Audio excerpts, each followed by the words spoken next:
Okay, so Mary, Chris, and Dave, good to have you. This is going to be an interview about the making of the Big 50 article. Last year's article in IEEE CG&A for the SIGGRAPH issue, a special issue on SIGGRAPH where we were celebrating 50 ACM SIGGRAPH conferences. And so this year, SIGGRAPH is celebrating their 50th anniversary with the 51st conference. And we thought it's a good idea to add a little bit of background on how this article was invented and how the process went on and what some of your experiences are. And so we come together, and I have a few questions for you. And so I would like to pose them, and then you can just answer to them in whatever order, adding to the answer of your colleague that spoke before you. So the first question is, how, when, and where was the idea born to collect these personal stories about SIGGRAPH and addressing as many as possible researchers, practitioners, and also pioneers in the field? Let me start with that. It didn't start out to be what it came out to be. I believe that the idea of a special issue came about at one of the three of us' monthly meetings, probably following the editorial board meeting in the fall of, I guess, 22. That seem right? And we said, I just remember we said, oh, would it be cool to have a special issue for the 50th conference? And, Chris and Dave said, sure. And then, Dave, you want to pick it up there? And then, and I give credit to Pak Wong, who was the associate editor for special issues, on saying, having a special issue about SIGGRAPH's 50th conference would be a really good idea. And I've known Pak for a long time, so it was really pretty straightforward to convince us that it would be a good idea. Mary, Chris, and I batted around some ideas and getting papers, trying to do the best of, trying to do all sorts of things that would be kind of conventional wisdom.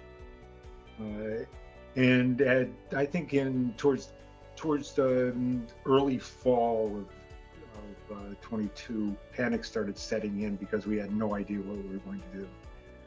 And at one point, I decided, maybe we should just let SIGGRAPH people tell the rest of the world what it's like to attend a SIGGRAPH conference. And ran the idea past Mary and Chris, and they thought, that might actually be a good idea, which is it's particularly gratifying since we've been to many SIGGRAPH conferences among the three of us, and we have the opportunity to know many of the key players in SIGGRAPH. So that idea bore fruit, and we carried forward with trying to implement it. And that was where the real panic set in. Because implementation of an unconventional idea doesn't necessarily come lightly. Mm-hmm. Nor does, to CG&A's credit, approval of a radically different set of content for a technical magazine. Mm. We focused on dealing primarily with technical people as the contributors, but still, it's a very different format, a very different set of content, and we'll carry on more about how this all happened in later questions. Yeah, exactly. I think that we had no idea at that time what it would turn out to be, and I think, at least in my mind, it was going to be a much shorter set of remembrances, and that it wouldn't take over, an entire issue.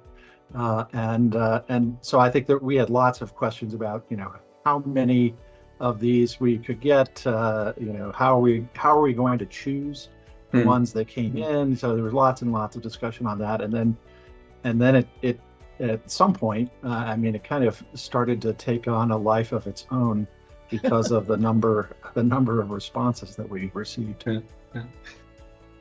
Yeah, when I came in as EIC, the idea was already settled, and you have been completely on the way and outcome an extremely entertaining and insightful article, which I enjoyed a lot reading, and I recommend it to everyone, forward it to my students, etc., because especially the first decays of SIGGRAPH, they tell so much about the community. It's just great. Okay, since you are pioneers in computer graphics yourself, and David mentioned it, you know a lot of people. How do you actually approach the contributors, and how did they react to this unconventional idea? So I'll start on that one. So the biggest thing that we had to do, and Mary, who has been involved with SIGGRAPH executive committees for to her credit, much more than I have. And I primarily got together and started discussing who should we approach, and our attitude said, well, we could just send out emails to the SIGGRAPH pioneers. I was the chair of the pioneers in 2003, in 2004, and looked forward to, and I've stayed active in that group. That would have been really easy, but we decided that the SIGGRAPH community is much broader than pioneers, and it would be a really good idea to get levels of communication that would be as inclusive as possible. So among the three of us, we figured out how to approach the pioneers, which turned out to be easy, how to approach attendees who had been at various conferences, attendees of current conferences. Some of the ideas worked really well, but it was critical to have a mechanism to collect the input, and good old Google Forms came through in big time in this. Mary, Bonnie Mitchell, Chris, and I designed an input collection form, made it available with a much shorter link than you might. So we figured out how to use Bitly. There was a lot of learning that went on amongst this group on how to actually collect it, how to collect the information. And the form was simple. It just basically said name, rank, and what's your story, what years did you attend. It's still probably active on the web. And that turned out to be a key factor in making sure that people could easily get to information. And then the communications started. So Mary, you want to talk about the communication mechanism? Well, I just want to say about that we had enormous, we had IEEE information technology support on getting the form, getting it online. It required us to have a whole new email alias so that we collect that stuff and it didn't stuff our inboxes. So it was another place that IEEE was very much supportive of this. And I think that it shouldn't be glossed over that the approval for this special issue went all the way up to, I believe, the vice president for publications for the IEEE Computer Society. Yeah, David Ebert was a big approver in there, as was Torsten Muller, the editor of CPS. The support, everybody thought, well, we don't know how that'll turn out, but it'll be interesting. Okay, so then we started looking at how do we get to all of these attendees. There is no such thing as an attendee list for SIGGRAPH. One way we could get to people was through the professional chapters of both adults, practicing professionals, as well as the student societies, sections, whatever they're called. So there's, I think we use the IEEE CGNA social media. We got good cooperation again for helping that to happen. Do we have postcards recruiting? Yes, because we went round and round about the Bitly link. And go ahead, Chris. I was just going to say, and since I'm from the University of Utah, I had a bit of an inside track of knowing many of our graphics pioneers, and so I was able to follow up with them directly. And they're all busy, and sometimes they don't always answer their emails, but I was able to get them energized and get them to tell other people that they should also write and their views as well, and that was really great. Partly because we were getting different remembrances of the same events, and so that was kind of one of the highlights for me, was seeing people back in the 70s or 80s sitting in the same room for each other and telling the same story from their point of view. So that was fun. I think actually, as Chris points out, the view of history from different perspectives provides a really much more interesting view of history than we normally get. From a marketing and sales perspective on getting people's cooperation, we figured out that we wound up that email turned out to be the most effective mechanism. Mm-hmm. The postcards were none of us are big practitioners of FaceTime or Facebook, I'm sorry, or of other social media mechanisms, and we didn't really want to take the time to figure it out. The thing that people actually get most frequently is email, and a number of us still read it. It's kind of miraculous. It's a different story entirely. Nevertheless, there was a concerted effort that I know Mary and I participated in to complement Chris's work at Utah, to identify certain people that we thought would be really fascinating to include as part of the special issue. Mm-hmm. And so we built this list between the two of us. Mary took half, I took half, and we pestered people directly. For a while, yeah, it took a while to get people to pay attention and cooperate, and I'm really glad we did. That was a big deal. The other input part that we insisted on as part of the Google form was to make sure people had the opportunity to include a picture or pictures. Mm-hmm. Yeah.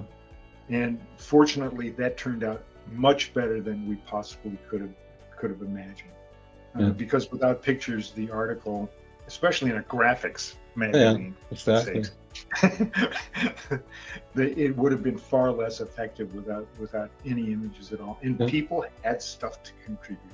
It was really very interesting. So it is. Sorry, Murray. It is, as I said, it is at the same time also visually attractive, because you have these pictures, and some of the pictures have probably never been seen by the community. They are pretty rare. Especially when we start editing the pictures to make them printable, because some were pretty old. We did go to as many groups as we could think about. The executive committee of SIGGRAPH, the conference planning committee, the conference committees, and tried to get people to send down through their connections to solicit ideas. That worked sometimes, and not so well, depending on how used to things they were. I think it worked pretty well with the arts community, not so much with some of the others. Okay. Do we get to tell that the thing that was hardest was probably getting to people who, it's easy to say that the younger attendees don't have an appreciation for the history, but the comments were that oh, my comments about the 5 year ago conference isn't important. And to get over that hump to get contributions related to the later conferences was probably the most challenging part of trying to balance out the contributions. Okay, so this is also part on how people reacted to this idea once they knew the questions and what kind of story to contribute, and then they were unsure about the relevance of being a younger researcher in the field and what they have to tell. Okay, I see. Yeah, younger was an adventure. So one of the other mechanisms that we used to solicit was actually physically going to the Pioneers reception in 2023 and asking people, we actually had cards made up that we could use to hand out to people, and people would look at the cards and go, "You must be crazy." We also put together a couple of template stories that people might be able to use and publish those. That turned out to be a pretty effective sort of thing to do. One piece that I think often gets overlooked is that there is a methodical problem with getting anything published in IEEE that deals with copyright and permissions.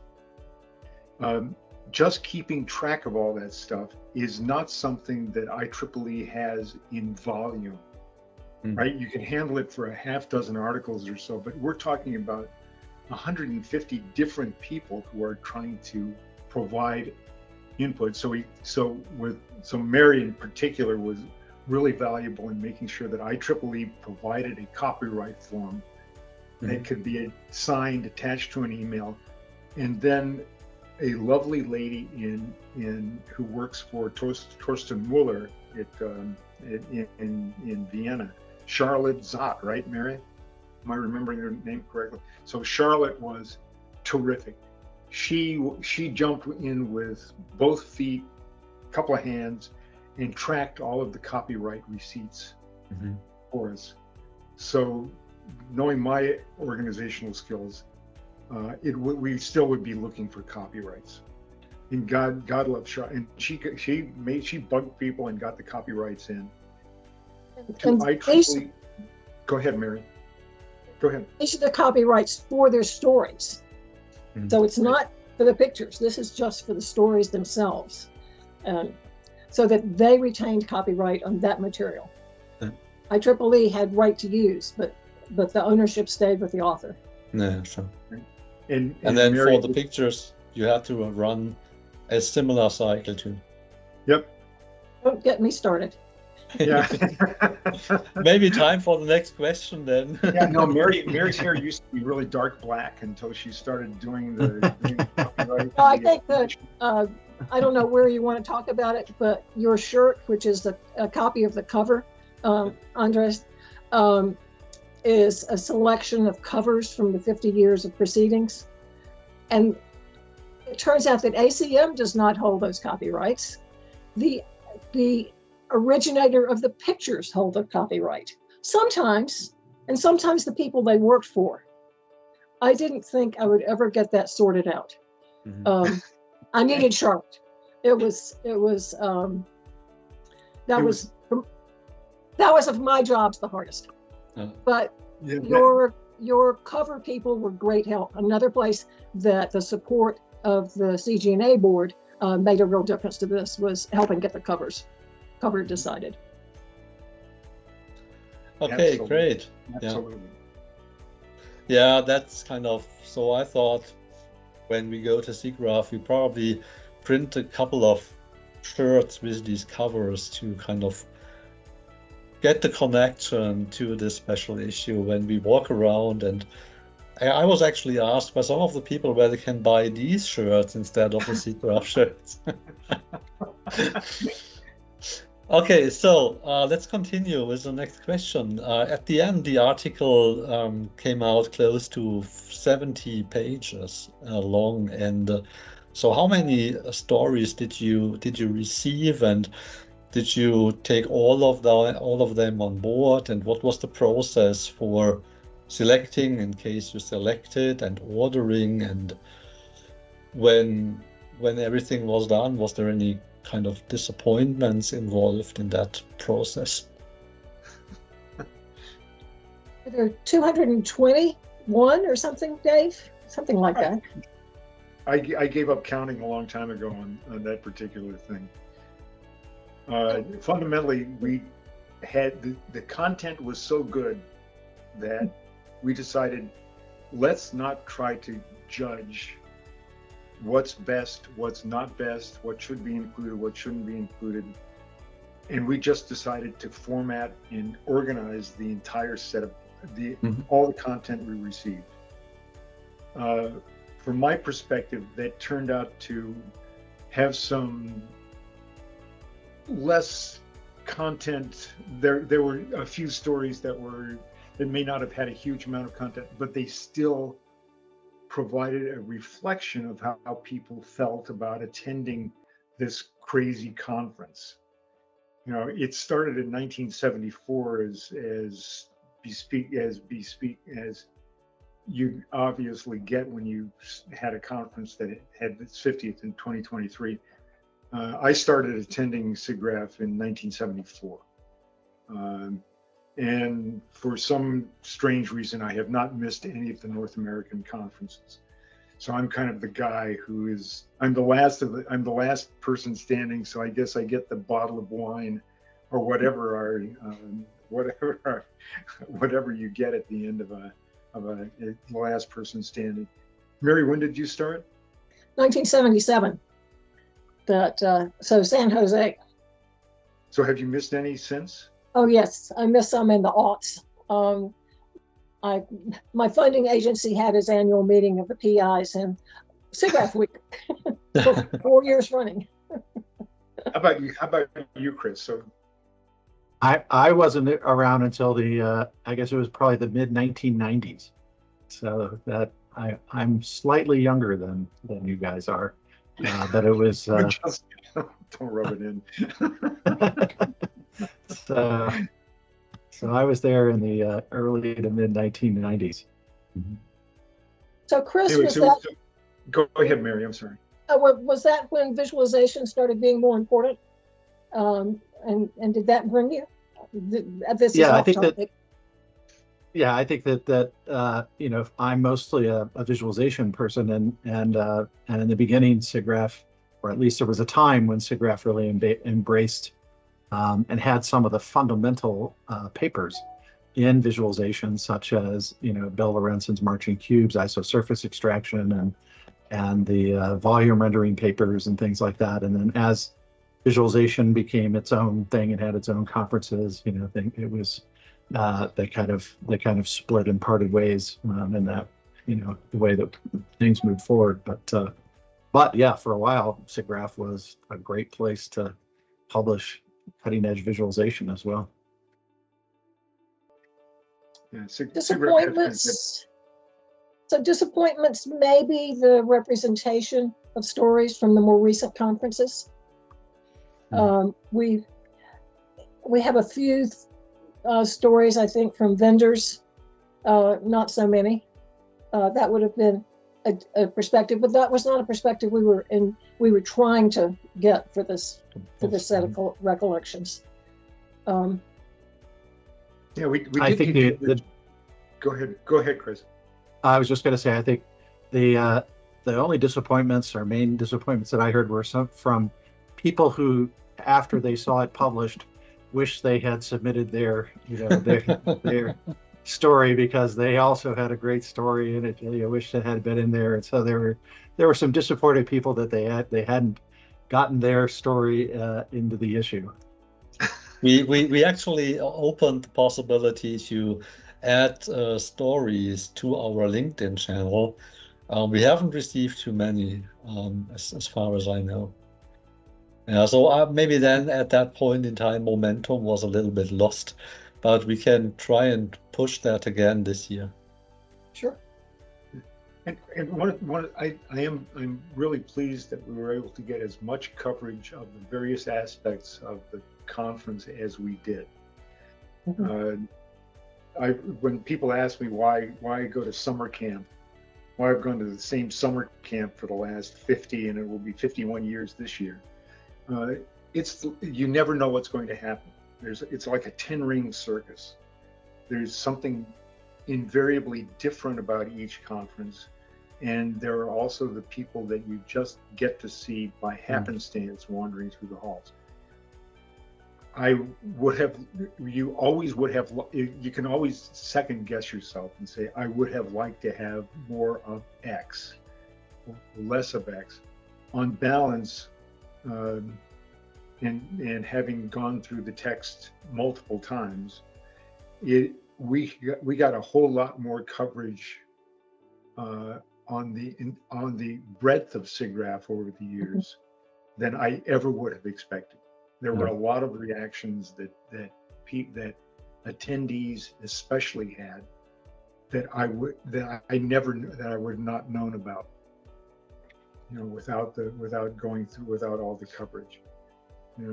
Just some of the stories are just darn funny. Like one attendee who decided that he needed to bring a business suit to attend the pool party that SIGGRAPH had one year. The SIGGRAPH band, there were just all sorts of strange things that happened that people covered, and it was pretty cool. Yeah. That kind of leads us to my next question. So you, as you said, Dave, you are the only person that attended to all SIGGRAPHs, and you are all active in the field since decades and belong to the pioneers. So what have been the unknown stories and the most surprising stories to you? And where you thought, like, oh, that's something I've never heard about it before.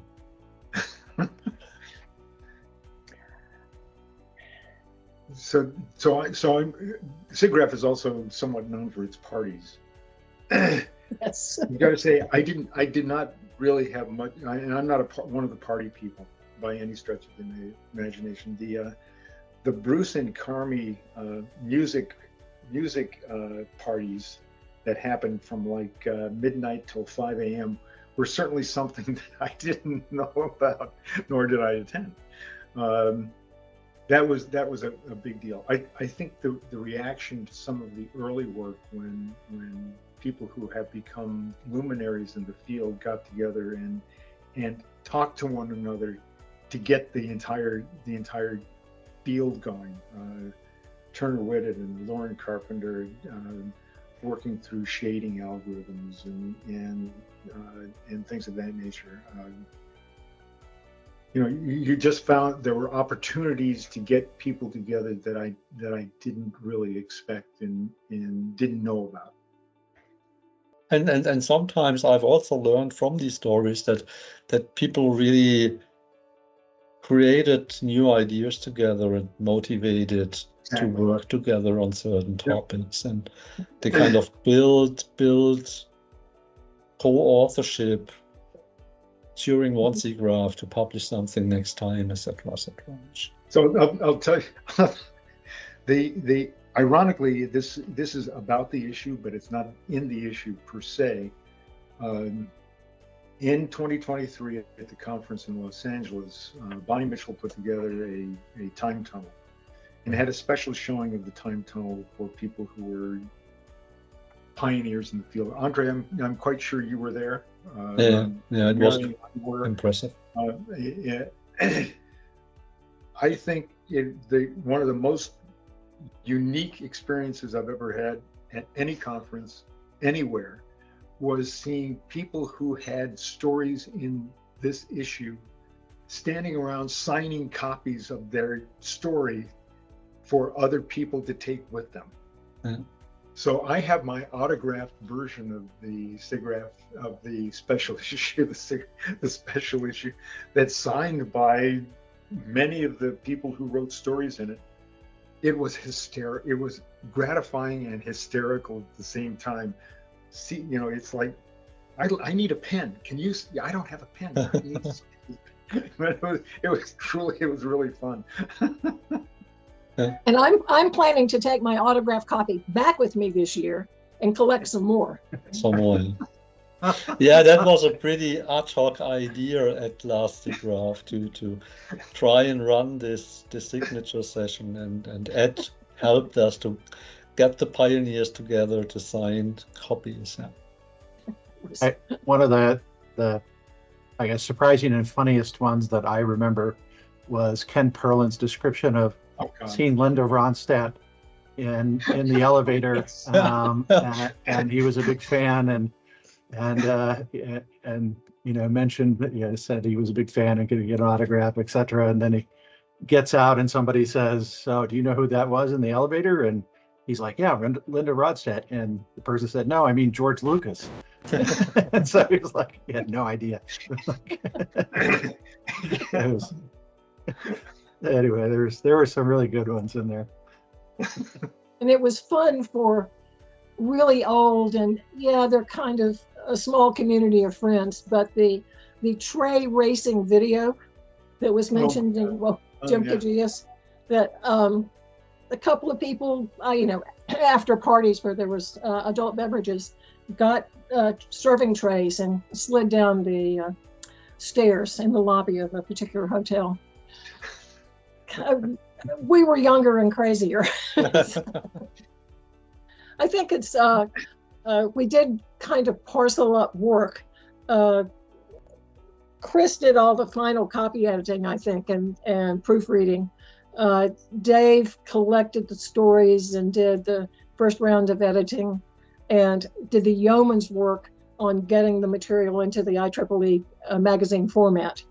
That is no small task. No. And then I dealt with the pictures and the copyrights. Mary dealt with the pictures, and we also have to give kudos to Chris's wife for helping. Yes. Who is actually who at one time was the poet laureate of the state of Utah, for helping smooth out some of the unusual English that we did receive. Yeah. And people who had their articles published were particularly good about allowing editing to occur. I can't say enough about how Mary got all this stuff together. There's one question in here that we kind of skipped over, and that is, how many editing passes did we do? So I think I've come up with a new term. It's carpal tunnel inducing editing passes. Yeah, I'm not sure what the number is, but yeah, my view is that you mentioned that it's been viewed almost 2,500 times, and I think the editing passes number of editing passes wasn't quite 2,500, but it might have been comparable in terms of the number. It seemed like it anyway. Okay. Talking about surprising aspects, if you look at it as a project, as an endeavor, what were the most surprising aspects in this process, before, during, and after? I think the amount of work it took to get it production ready, and all the things behind the scenes. This time last year, it was pure chaos. Well, it felt like chaos. I think it was more work than we expected. Am I wrong about that, guys? No. I also give chops to Eileen McGinnis and Robin Baldwin. Absolutely. For making sure that that the editing passes and the like went smoothly enough to meet IEEE's standards. It's also to IEEE's credit that the issue was made available as a free download. Yep. That is a big deal for what is, it's not it's not scientific, but it's scientific in terms of a sociological and psychological view of a community that's been together for 50 years plus, including the start of the organization itself in the early, in like 1970, 71 time frame. Many of us, more than many, and I'm gratified to say this, have known each other for 50 plus years, and it's all because of this crazy ass conference. You know, we met people there and have continued relationships because of all of the things that are documented in this issue. Yeah. We've made those relationships and maintained them for 50 years or more. Yeah. That's pretty high praise to the community and the organization. So Yeah, it's part of the community building process, certainly, the conference. Yeah. I still am surprised. I was surprised and remain surprised at the number of views. And at our meetings, when we have our visual computing origins editorial department meetings, Dave will tell us about what is the updated version number of views every once in a while, and I'm still surprised. And I was really gratified and pleased by the number of emails I got from people who were really, they were just heartwarming emails saying, this is really great. I'm so glad that you guys did this. I learned a lot from reading this that I didn't know about. So there was a lot of really positive feedback from the community, and that was nice. Yeah, And that people said that they started reading it and stayed up all night and read it from cover to cover. couldn't Yeah. stop. Couldn't stop. Oh, yeah. Indeed. Yeah, maybe you can compliment a little bit on that. So the feedback that you receive from the community, how do you see the impact? As Chris mentioned, it has now almost 2,500 views. I checked it today. It was 2,483 views / downloads. So that is the current number. Yeah, but maybe you all can elaborate a little bit on the impact that you see that it made and the feedback that you received. As chair of the SIGGRAPH History Committee, it is priceless in terms of, we joke about our committee being concerned about stories and stuff, all the artifacts, but this is just an enormous representation of the capture of stories. So despite what anybody else wants to think about it, historically, it is a monumental resource for people for historians for the future. So I'm extremely pleased about the fact that we just did it. and people have fun reading it. Yeah. Yeah, I think there's more fun reading it and learning about people that you have heard about. Mm-hmm. And people that you have met for years at a venue like the SIGGRAPH conference, that you know something a little bit more about them as people. Mm-hmm. I happened to be at a memorial service for a friend of mine last Sunday, and there were stories being told about this person as a person. Mm. That's not something that you get in normal circumstances when you're just wandering around halls and like. Yeah.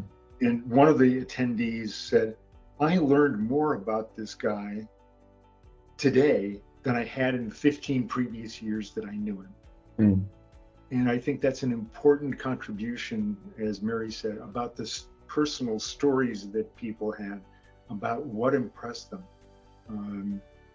How they were received, how they were able to interact with others in the conference, and I think that's a really big deal. And I'm I'm still thrilled that CGNA and IEEE had the, I think the proper term is cojones, to proceed with this project, because as Mary said, we've made a contribution. Yeah, and it's going to be long. It's not going to be over the next. It's for more than this year. Absolutely. I had an email from one of our Utah graphics pioneers who was there from at the very beginning, and he said, thank you for this walkthrough. So many memories. It stimulated many memories I have. It has been a great 50 years. And I think that was we heard similar such feedback from many people. Yeah, what I found interesting when I read it, so I read it also several times, and it not only triggered things that I experienced at SIGGRAPH, but also other stories, other encounters with people that were contributing stories in that issue. And then I thought about when I met Henry Fuchs, or when I met Jim Foley or Andy Van Damme or so.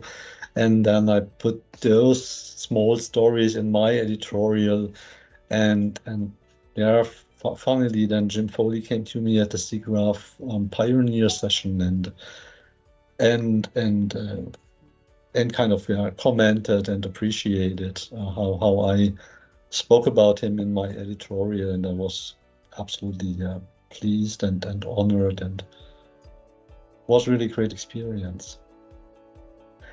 Do you like to add anything else to kind of round up and come to the end of the interview? No, so I'll tag on one thing. So SIGGRAPH as a conference has had its ups and downs. It started out really small. It went down. It was as low as 300 attendees in 1975. It grew to 50,000 in the late 90s, and has been pandemicked and other features, and it's a far smaller event by SIGGRAPH standards.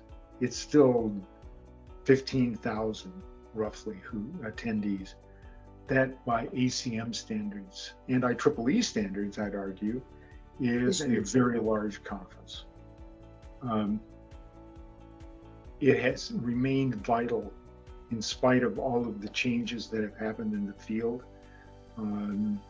It's a rather wonderful community and set of people who get together on a routine basis. I'm thrilled to be part of, have found it in the first place, and thrilled to continue to be part of it. Yep. Okay, so that was nice, famous last words. I would like to thank you, not just for the interview, but for the work that you did. It was a pleasure to work with you. As I mentioned at the very beginning, I kind of came in late when everything was already underway. I tried to support you as good as I can, but it was just a little support in terms of the huge amount of work that you have kind of moved forward. It was a pleasure to meet you at SIGGRAPH, and so thank you so much for the interview.